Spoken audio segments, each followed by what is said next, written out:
সালামু আলাইকুম। আশা করি আপনারা সবাই ভালো আছেন। আজ থেকে আমরা বঙ্গের রাজনৈতিক ইতিহাস আলোচনা করব। ধারাবাহিকভাবে আমরা দেখব খলজি বংশ, দাস বংশ, বলবনী বংশ, বাকি এরপর বাংলার মধ্যে স্বাধীন সুলতানি বংশ কিভাবে শুরু হয়।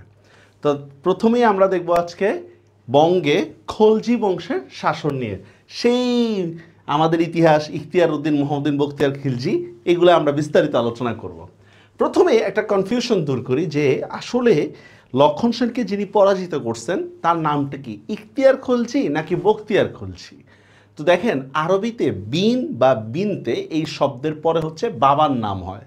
যেমন আমি বললাম, দেখেন আয়েশা বিনতে ওমর, মানে ওমরের ছেলে আয়েশা, এই টাইপের। তো যেহেতু ওনার নাম আমাদের নিকট প্রচলিত যে ইখতিয়ার উদ্দিন মোহাম্মদ বিন বখতিয়ার খলজি, মানে বাবার নাম বখতিয়ার আর ছেলের নাম হচ্ছে ইখতিয়ার, এই জন্য আমরা এই সুবিধার্থে এখানে ইখতিয়ার খলজি নামটা ব্যবহার করবো। এটা দেখেন আরবি ভাষায় বিন ও বিনতে বেশ প্রচলিত, ছেলের নামের ক্ষেত্রে বিন ও মেয়ের নামের ক্ষেত্রে বিনতে শব্দটা ব্যবহার করি আমরা।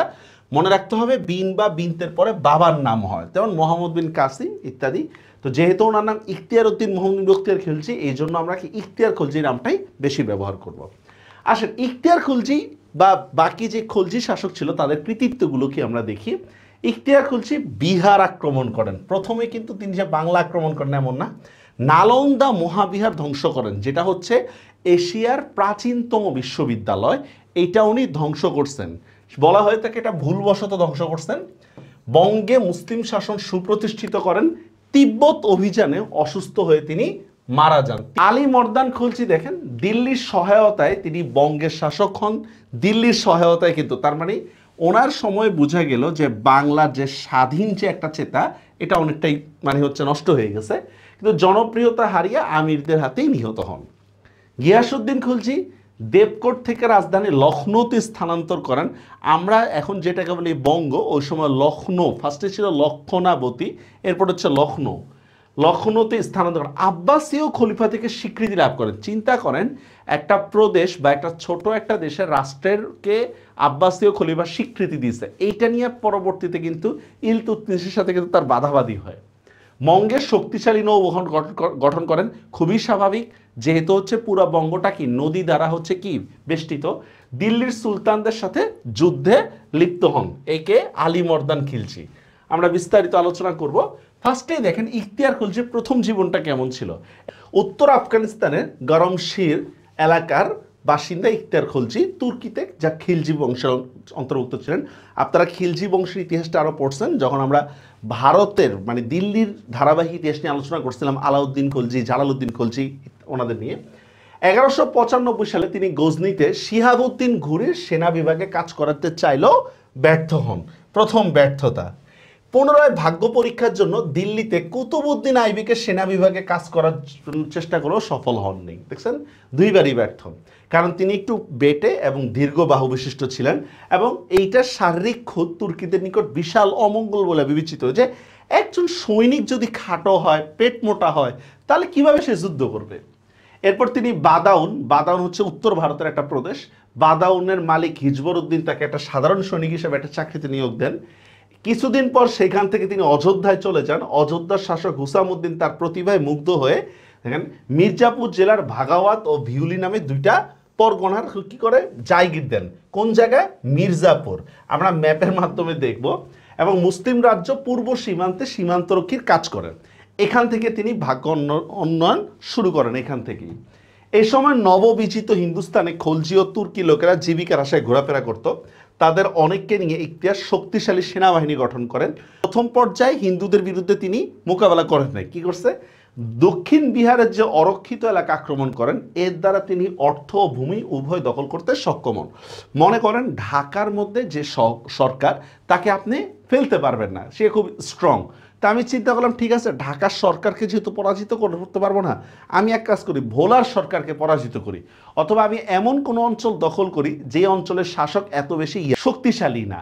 তাহলে কি হবে, ওইখান থেকে আমি কিছু সেনা পাবো, অর্থ পাবো, কারণ সব এলাকারই তো কিছু কি আছে, সম্পদ আছে না, অর্থ সম্পদ আছে না। এই দেখেন, এই যে মির্জাপুর দেখছেন, মির্জাপুর, তারপর দেখেন এই যে নালন্দ, মানে নালন্দার কথা বলতেছে, নালন্দ, বিক্রমশিলা এগুলো পাবো আমরা, দেবকোট এটা কিন্তু দিনাজপুর এরিয়ার মধ্যে, ঠিক আছে।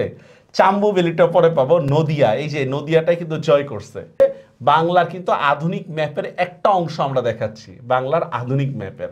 তো দেখেন এই যে এখান থেকেই তার উত্থান কিন্তু শুরু হয়। আসেন, বিহার আক্রমণ 1199 সালে তিনি দক্ষিণ বিহার অভিযান চালান এবং রাজা গোবিন্দপাল দেবকে পরাজিত করেন, তার প্রথম অ্যাটাক। এরপর তিনি অদন্তপুরী বিহারে অভিযান চালান, যা মূলত একটা শিক্ষা প্রতিষ্ঠান ছিল। এখন এটাকে দুর্গের মতো আকৃতি হয়, তিনি এটাকে দুর্গ মনে করে আক্রমণ করেন। যাই হোক, অদন্তপুরী ছিল তখন বিহারের রাজধানী। তার সেনাবাহিনী বৌদ্ধ বিহারটা সম্পূর্ণ ধ্বংস করে দেয়। এইটা নিয়ে অনেক সমালোচনা আছে, এখানে মানে ক্ল্যারিফিকেশনে কিছু নেই, যুদ্ধের মধ্যে অনেক কিছুই হইতে পারে। দুর্গ জয়ের পর তিনি দেখলেন যে দুর্গের অধিবাসীরা প্রত্যেকে মুস্তক মণ্ডিত ও দুর্গটি বইপত্র দিয়ে ভরা। জিজ্ঞাসাবাদের পরে জানতে পারেন এটা আসলে একটা বৌদ্ধ বিহার। তখন থেকে কিন্তু এই বিহার যে জায়গাটা, এটাকে বিহার শরীফ নামে ডাকে। এই স্টিল নাম আপনারা গুগল করেন, বিহার শরীফ নামে প্রচলিত জায়গাটা।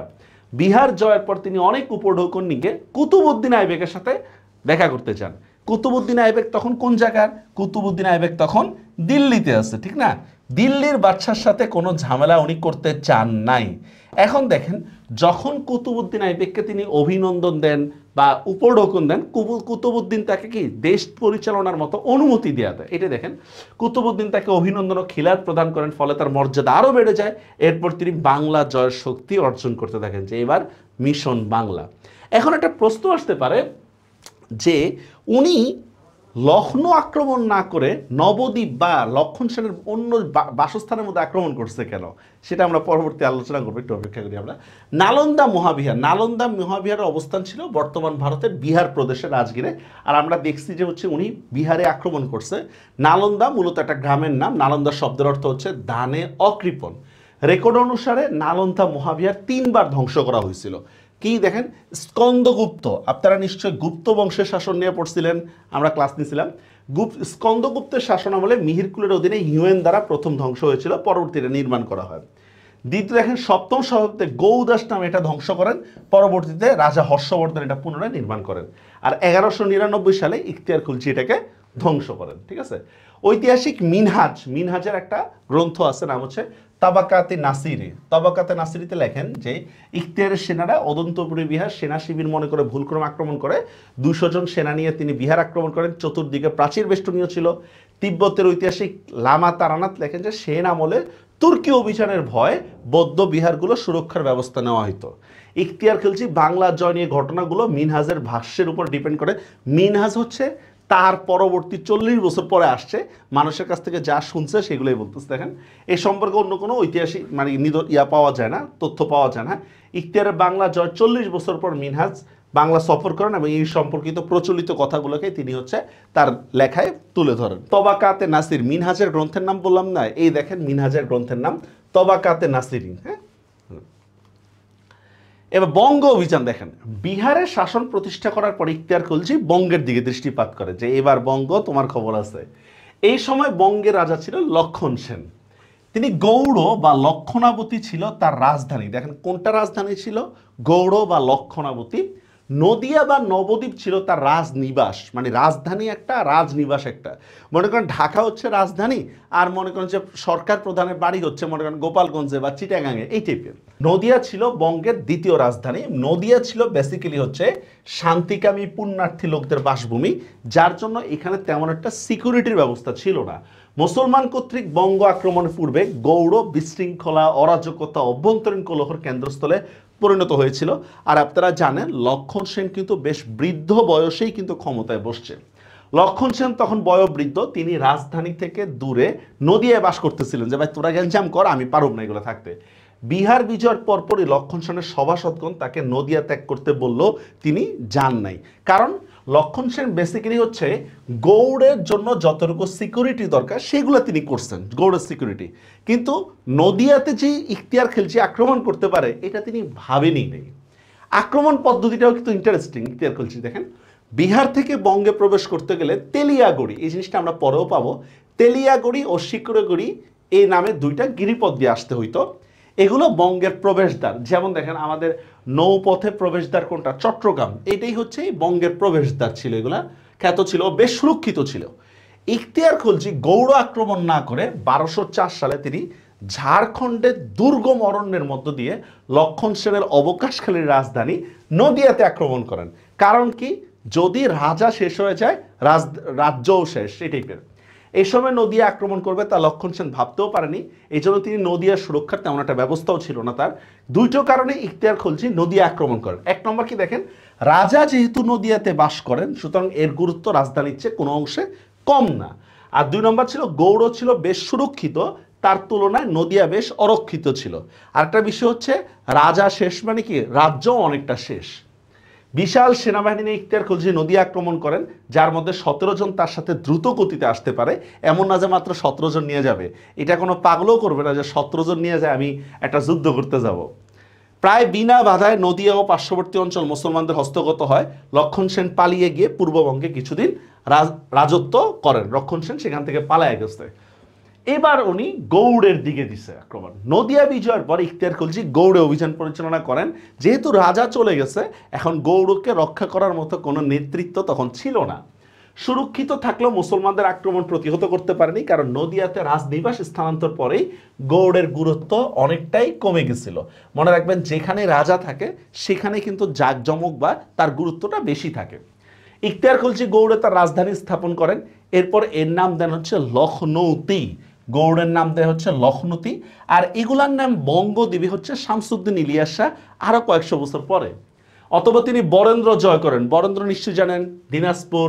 এখন দেখেন, বরেন্দ্র জয় করার পরে আপনি যদি উত্তরবঙ্গ দেখেন, উত্তরবঙ্গের পাশ দিয়ে কিন্তু নেপাল, নেপালের পরে কিন্তু তিব্বত। এই তিব্বত অভিযান নিয়ে কিন্তু ইন্টারেস্টিং কাহিনী আছে। সুশাসন প্রতিষ্ঠার লক্ষ্যে তিনি এলাকাগুলোকে কয়েক ভাগে ভাগ করেন। একজন করে সেনাপতির শাসনভার অর্পণ করেন। তার সেনাপতিদের মধ্যে আলী মর্দান খিলজি, এই নামটা আমরা পাবো সামনে, ও হুসামুদ্দিন ওয়াস খিলজি, এই নামটাও আমরা পাবো সামনে, গঙ্গা তীরে শাসক নিযুক্ত হন। তার রাজ্য উত্তরে বর্তমান পূর্ণিয়া শহর থেকে দেবকোট মানে দিনাজপুর জেলা, উত্তর পূর্ব দিকে সোজাসুরিভাবে রংপুর পর্যন্ত, দক্ষিণে পদ্মা নদী, তিস্তা, করতোয়া, পশ্চিমে বিহার পর্যন্ত, মানে মোটামুটি বেশ ভালো পরিমাণেই বিস্তৃত ছিল তার রাজ্য। আমরা ইন্ডিয়ার শাসনগুলোর ক্ষেত্রে ম্যাপ তেমন একটা দেখছি, কিন্তু এইগুলোর ক্ষেত্রে খুব বেশি একটা ম্যাপ দেখা যায় না আর কি নেটে। এবার আসেন তিব্বত অভিযান। তিব্বত অভিযানটা আগে একটু দেখে নেন। এই দেখেন তিব্বতের যে জায়গাটা দেখেন, এই যে বাংলার পরে দেখেন এখানে একটা নদী আছে, দেখছেন, এই যে বাগমতী রিভার, এটা একটু মনে রাখেন। আর দেখেন বাগমতী রিভার থেকে সামনে গেলে কিন্তু তিব্বত। এই যে বাংলা, বাগমতী রিভার, আর হচ্ছে কি তিব্বতের জায়গাটা একটু। এই সময় হিমালয়ের পাদদেশে কোট, মেচ ও ধারু নামক 3টি উপজাতি বাস করত। ইখতিয়ার খলজি এই অঞ্চলে প্রবেশ করে কি মেচ উপজাতির সর্দারকে বন্দী করেন এবং তাকে ইসলাম ধর্মে দীক্ষিত করেন। তিনি সর্দারের নাম দেন আলী মেচ। এই সর্দারের কাছ থেকে তিনি তিব্বতে যাওয়ার খুঁটিনাটি জেনে নেন, ঠিক আছে, যে কিভাবে যাবো আমরা তিব্বত আক্রমণ করব। তিব্বত আক্রমণের পরিকল্পনা করার উদ্দেশ্য ছিল তুর্কিস্তানের সাথে যেন কি হয়, এটা সরাসরি সংযোগ স্থাপন হয়, ব্যবসা বাণিজ্য বা অন্যান্য যোগাযোগের জন্য এটা বেশ ভালো। তিব্বত আক্রমণের রাস্তা আবিষ্কারের জন্য তিনি আলী মেচকে নিয়োগ দেন। 3 জন সেনাপতি ও 10,000 সেনা নিয়ে তিনি লখনৌতি থেকে তিব্বতের দিকে রওনা দেন। কোথা থেকে? লখনৌতি থেকে হচ্ছে তিব্বতে রওনা দেন। সেনাবাহিনী বর্ধনকোট নামক স্থানে পৌঁছলে তারা বাগমতী নামক একটা চওড়া নদীর সম্মুখীন। দেখছেন, বাগমতী রিভারের কথা বলতেছে, বা বাগমতী এলাকার মধ্যে আমরা পাচ্ছি। ইখতিয়ার এই নদী পার না হয়ে 10 দিন ধরে উত্তর দিক বরাবর নদীর ঊর্ধ্বমুখে সেনাদের চালিয়ে যাওয়ার পর সংকীর্ণ একটি স্থানে একটা পাথরের সেতু পান। মানে নদীটা পার না হয় কি করতেছে, উল্টা দিকে যাচ্ছে, আরো হেঁটে যাচ্ছে। সেখানে তার 2 সেনাপতিকে রেখে তিনি সামনে অগ্রসর হন। কেন 2 সেনাপতিকে রাখছে? ডিফেন্সের জন্য, ঠিক আছে, ডিফেন্সের জন্য, বা মানে পিছ থেকে যদি কেউ আক্রমণ করে তোমরা আমাদেরকে খবর দিও। এই সময় তিনি কামরূপ রাজার সঙ্গে যোগাযোগ করেন। কামরূপ, দেখেন কামরূপ আমরা পাবো, এই যে কামরূপের কথা, এই দেখেন এই যে কামরূপ, দেখছেন এই যে কামরূপ রাজ্যের কথা। আর এই দেখেন তিব্বত, কামরূপ রাজ্য। কামরূপ রাজার সাথে যোগাযোগ করেন। কামরূপ রাজা বলে যে এই বছর তিব্বত আক্রমণের জন্য উপযোগী না, বেটার হয় হচ্ছে আগামী বছর আক্রমণ করেন। পরের বছর তিব্বত আক্রমণের পরামর্শ দেন, কিন্তু তিনি পরামর্শ না শুনে তিব্বতের দিকে যেতে থাকেন। ভাই দিছি আবার পিছনে যাবো কেন, এই টাইপের। 16 দিন চলার পরে তার বাহিনীর সাথে স্থানীয়দের সাথে যুদ্ধ হয়। সেখানে একটি দুর্গ আক্রমণ করলে দুর্গবাসীরা রুখে দেয়। ইখতিয়ারের বাহিনী এদেরকে তুর্কি হিসেবে চিহ্নিত করে। তার মানে দেখেন, ইখতিয়াররাও তুর্কি, যাদের সাথে যুদ্ধ করতেছে তারাও তুর্কি। তার মানে শেয়ানে শেয়ানে লড়াই, সাবধান। লড়াইয়ে তার বহু সেনা হতাহত হয়। বন্দীদের জেরা করে জানা যায় এখান থেকে কিছু দূরে কারামবাত্তার নামে একটা শহর আছে, যেখানে 50,000 অশ্বারোহী কি তুর্কি সেনা অপেক্ষা করতেছে ওদেরকে মারার জন্য। তিনি এগুলো শুনে ফিরে যাওয়ার সিদ্ধান্ত নেন, কিন্তু তার ফেরার পথে ফেরার যে পথটা, এটা কামরূপ রাজা আগুন দিয়ে পুড়িয়ে দিছিল। যেমন আপনারা শুনছেন না যে ব্রিজ উড়াইয়া দেয় টাইপের, এরকমভাবে কামরূপ রাজা তার যাওয়ার যে পথটা এটা উড়াইয়া দিছিল, যাতে সেখানে মানুষ বা ঘোড়ার খাবার না পাওয়া যায়। তার সেনারা তখন ঘোড়া খাইতে থাকে, কিছু করার নেই, খাইতে হবে। পাথরের সেতুর কাছে এসে দেখতে পান যে কামরূপ রাজা এদের দুটো খিলান ধ্বংস করে দিচ্ছে, সেতু ধ্বংস করে দিচ্ছে। ফেরার পথে তার ব্যাপক ক্ষতি হয়, কারণ সেতুর নিকটবর্তী যে উপজাতিরা তারা হত্যা করে সেনাদেরকে। কারণ একবার সেনাদের যদি মনোবল ভেঙে যায়, এটা কিন্তু আর ফিরানো পসিবল না। সেতুটি ধ্বংস করে দেয়। নদী পার হওয়ার জন্য কোনো নৌকাও সেখানে ছিল না। তিনি সেখানে একটি মন্দিরে অভিযান চালাতে গেলে কামরূপের সেনারা তাদের ধাওয়া করে। তিনি সেনাদের নিয়ে নদীতে ঝাঁপ দেন। তার অধিকাংশ সেনাই সেখানে মারা যায়। মাত্র 100 খানেক সেনা নদী পার হইতে সক্ষম হন, বাকিরা মারা যান। তার ফিরে আসার খবর পেয়ে আলী মেচের আত্মীয়রা এগিয়ে আসেন, অনেক সেবা করে শেষ পর্যন্ত ইখতিয়ার খলজিকে দেবকোটে পৌঁছে দেন। তার মানে রাজ্য জয়ের যে নেশা, এটা অনেকাংশে কিন্তু ব্যর্থ হইল। সেখানে ফিরে এসে তিনি নিহত সেনাদের স্ত্রী সন্তানদের রোষের মুখে পড়েন। সেই ঘটনার পর তিনি মানসিকভাবে ভেঙে পড়েন। 1206 সালে তিনি আলী মর্দান, এই দেখছেন ওনারই লোক, আলী মর্দান নামে জনক আমিরের হাতে তিনি মারা যান। তার মানে ইখতিয়ার খলজি যতটা উদ্যমের সাথে হচ্ছে বাংলা, বিহার, তারপর হচ্ছে গৌড়, এই জায়গাগুলো মানে দখল করতে পারছে, তিব্বত অভিযানটা এটা অনেকটা হচ্ছে কি তার উচ্চ আশা ছিল, সেটা সফল করতে পারেন নাই। এবার দেখেন ইখতিয়ারের সেনারা যেখানে কামরূপের নেতা ধরাশয় হয়েছিল, এই যে স্থানটার কথা বলতেছে, শনাক্ত করা হয়েছে। এটা হচ্ছে আসামের গৌহাটি থেকে উত্তর তীরে কানাই বর্ষী গ্রামের একটা পাহাড়ের গায়ে। কিছু লেখা আছে দেখেন, শাকে তুর্গমেশে মধুমাস ত্রয়োদশে কামরূপং সমাগত্য তুরস্কা ক্ষময়া আসু। মানে হচ্ছে যে 1127 শকাব্দ সম্পর্কে কিন্তু আমরা জানি, এটা কিন্তু প্রাচীন রাজা করছিল এই সনটা, যে কামরূপে সমাগত তুর্কি বাহিনী বিধ্বস্ত হয়। কানাবর্ষী গ্রামের অদূরে শিলপুর এলাকায় পাথরের সেতু আবিষ্কার করা হয়েছে। কারামবাত্তান শহরকে ভুটানের দেখছেন কারুগোম্পা ধরা হয়, এটা ভুটানে। আচ্ছা, ইখতিয়ার খলজির মৃত্যুর পর খলজিদের মধ্যে গৃহবিবাদ শুরু হয়। একই সময় শিহাবুদ্দিন ঘুরি আত্মতায়ীর ছুরিকাঘাতে মারা যান। কুতুবউদ্দিন আইবেক লাহোরে স্বাধীন সুলতান হিসেবে রাজ্য অভিষেক উদযাপন করেন। আপনার একটা প্রশ্ন আসতে পারে যে কুতুবউদ্দিন আইবেক এখন আসবে কেন? কুতুবউদ্দিন আইবেক তো আমরা আগেই পড়ে ফেলছি। দেখেন, কুতুবউদ্দিন আইবেক কিন্তু প্রথম পর্যায়ে শিহাবুদ্দিন ঘুরির প্রতিনিধি হিসাবে কিন্তু দিল্লি শাসন করছেন, স্বাধীন ছিল না। কিন্তু শিহাবুদ্দিন ঘুরির প্রতিনিধি হিসাবে কিন্তু তিনি দেশ শাসন করছিল। 1206 সালে তিনি স্বাধীন হয়েছেন। 1206 থেকে 1226 সাল পর্যন্ত 3 জন খলজি আমির বঙ্গে শাসন করেন। দিল্লির সুলতান ইলতুৎমিশ বারবার বঙ্গে কর্তৃত্ব স্থাপনের চেষ্টা করেন, করে আবার ব্যর্থও হয়। আচ্ছা, এবার দেখেন ক্ষমতার দ্বন্দ্ব ইখতিয়ার খলজির পরে। ইখতিয়ার খলজির মৃত্যুর পরে সহযোদ্ধাদের মধ্যে ক্ষমতার দ্বন্দ্ব শুরু হয়। তার মধ্যে 3 জন খলজি মালিকের নাম না জানা যায়। দেখেন কি কি নাম: শিরান খলজি, আলী মর্দান খলজি, হুসামুদ্দিন ইয়োজ খলজি। এই 3 জন হচ্ছে মেইন আমির। দেখেন, খলজি আমির ও সেনারা শিরানকে নেতা বানাইছে, ভালো কথা। তিনি আলী মর্দানকে বন্দি করেন। কেন আলী মর্দানকে বন্দি করে? দেখেন, আমি যখন নেতা হব, আমার সমকক্ষ কিন্তু আমি কাউকে থাকতে দিব না, তুমি আমার সাথে ঝামেলা করবা, এই জন্য আলী মর্দানকে বন্দি করেন। আলী মর্দান কারারক্ষীদের ঘুষ দিয়া কি করছে, একবার দিল্লি চলে গেছে। কুতুবউদ্দিন আইবেকের আশ্রয় প্রার্থী হন। আলী মর্দানের অনুরোধে কুতুবউদ্দিন আইবেক অযোধ্যার শাসক রুমিকে বঙ্গ অভিযানের নির্দেশ দেন। এই সময় শিরানের অধীনে ছিল কে? আমির হুসামুদ্দিন।